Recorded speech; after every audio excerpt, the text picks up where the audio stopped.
Hi, it's Phil Greenough, and we're here today with the next in our series of conversations with industry leaders.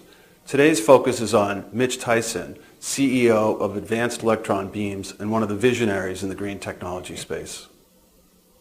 We're here with Mitch Tyson, CEO of Advanced Electron Beams, and we're here to really learn about the marketplace. So first, tell us about the company and the applications you have. Sure. Well, Advanced Electron Beams makes an electron beam emitter.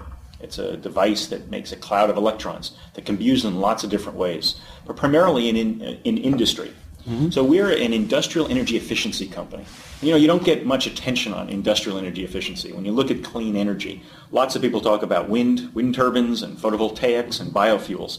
There's not that much attention on the energy efficiency side. And if there is, people talk about green buildings, they talk about electric cars, mm-hmm. but nobody talks about industrial energy use. Mm-hmm. And yet in this country, over a third of our energy is used in industry. And globally, it's over 50%. So part of the reason why people have trouble understanding is it's used in so many different ways. And we have a really remarkable technology that can help replace chemical and thermal processes that are very commonly used in lots of different industries. The electrons are just more efficient at initiating chemical changes and breaking chemical bonds that typically we use a lot of heat and a lot of chemicals in order to make the changes that we need. Yeah. So I see there's a lot here for the show and tell component, and maybe you can take us through in practical terms how these relate to what you do every day. Sure. Well, one of the things that electron beams do is they sterilize. We can sterilize surfaces very quickly. So you can use heat, or you can use chemicals, or you can use E-beams. And E-beams does it very, very efficiently. So if we take a look at something like this, the yogurt cup, the plastic that is made into the cup needs to be sterile before the yogurt goes in. So you can sterilize the plastic sheet with heat, steam, or chemicals, and then you have to rinse it with a lot of water, or you can just run it through an electron beam, and it sterilizes it very quick and very efficiently.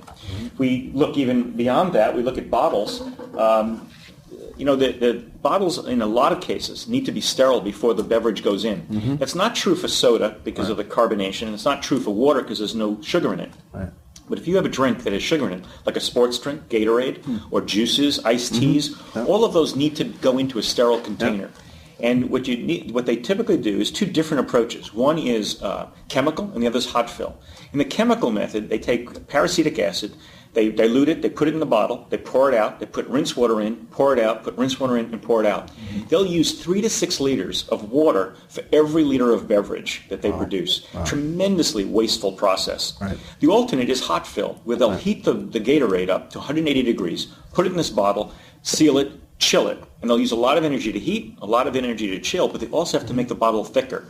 And if you think of a Gatorade bottle or a very fine juice bottle, they're very thick, lots of resin. Right. When you go to E-beam process, there's no heating, there's no cooling, and you can make the bottle much thinner. Yeah. And in the chemical case, you don't use the rinse water. So you can save hundreds of millions of liters of water a year on that. So we see that the in-the-bottle technology is a huge opportunity for our company. And the reason we can do it, and it hasn't been done in the past, is because we've miniaturized electron beam technology. Right. Electron beams have been around for 30 years. You talk about that on scale. Sure. When you say that. Electron beam systems are typically 10 feet by 20 feet. They have big vacuum pumps, big transformers. Mm-hmm. They're not used very broadly. They are used to make tires on cars. They're used to do some high-speed printing, but it's a relatively small market because the machine is so big. Mm-hmm. What we've been able to do is to shrink it down. And so, in fact, this is our 10-inch emitter right here. Yeah. It's 10 inches by 20 inches compared to 10 feet by 20 feet. Yep. This is the emitter. It has a power cable and a rack-mounted power supply, so it's very small. So we can incorporate it into different industrial processes very easily. Right. So in some sense, this is like the laptop to the mainframe. Got it. So you think about mainframes. Mainframes are wonderful devices, but not many people can use them. But you have laptops. Now you can suddenly use computing power everywhere. Right. That's what we're doing here. And this isn't even the smallest. This is a smaller version that we're developing, and this is our in-the-bottle version. So in fact, this is how we're going to get the beam into a bottle in order to sterilize it. Wow. So we can make our technology is very flexible. We can make them bigger, we can make them smaller, and adapt them to a broad range of manufacturing applications. So AAB coined this phrase, the green factories of the future, and tell us about that. What does that mean? I mean, this in a sense is what exactly you described, right? Sure. But I mean, say some more about that. Sure. You know, the concept of the green building has been made pretty common these days, and people think about a zero energy dwelling, where it takes no energy to heat, or cool that dwelling that is designed a certain way. But what if we took that same concept and applied it to a factory? What if a factory used only the energy that fell on it, blew past it, or radiated from the earth beneath it? What if every material that went into it came out as a useful product? That would be a perfect factory, equivalent to the zero energy building. Well, there are very few factories that can achieve that, but that should be the goal, to try to look at the way a factory operates, look at the material balance and the energy balance, and optimize it. And when you do that, it's not a question of just making it a little bit more efficient, like putting more weatherization and insulating a little bit. It's looking at the process and saying, is there an alternate way to do this that will do it much better? So when you take your thermal process, let's say in a printing press where you have to heat, you print and then you put the paper into an oven to bake it so that it dries, instead of that using E-beam, and you use 10% of the energy a typical process would use. Well, if you cut the energy use by 90%, now you can use solar on the roof in order to power that factory. But it's getting industries that are mature, big companies in mature industries that don't generally innovate quickly.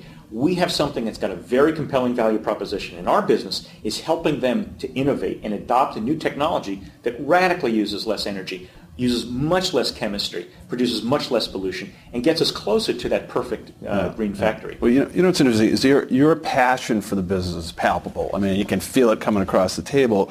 How much does that passion really inspire how you think about the future of the business today? Because this is such a big problem we're all trying to solve together, and it's not going to be done with a faint of heart, right? So talk about the role of passion in helping the business grow, helping tackling these big problems.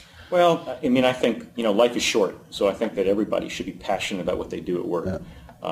So when we are hiring employees, we look for people who are passionate about changing the planet. I mean, everybody wants to apply their skills and contribute and make a difference and help make the company successful. But we'd also like to do it in a way that also is something that we can tell our grandkids about and something we can be proud about. So it's really an intergenerational kind of approach. I mean, if we can help make this planet more sustainable, then I think we're doing something really important. And it's nice to be able to, to work at something, do well, but also, make the world better. What's interesting, knowing your background as I do, I mean, you've done this before in more traditional technology, but if you even go further back, you've had this experience with energy for a long time. I mean, not only is it part of what you studied, but you actually went in and early on and helped formulate some strategies for how public policy should be done. Talk a little bit about how that informs, the things that are going on today in your mind about shaping the agenda.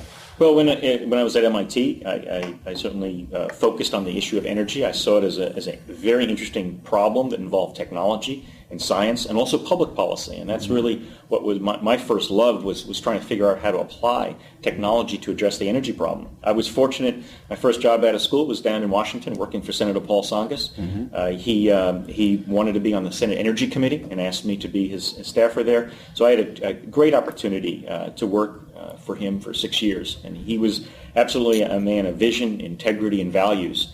And watching the way he looked at the energy problem, it wasn't just a neat way to apply technology to something society needed. He saw it as an intergenerational issue. When I worked for him, I didn't have kids, but he had little kids. And I watched that interaction with him and how he thought about problems, not just in terms of how we solve today's problems, but what does this mean for the next generation, the generation after that? And that really kind of influenced my thinking. And the whole idea about looking at what we're doing, not through our own eyes, but looking from our grandkids' eyes. What will they say about the world that we leave them and what we did or didn't do to leave them a better place?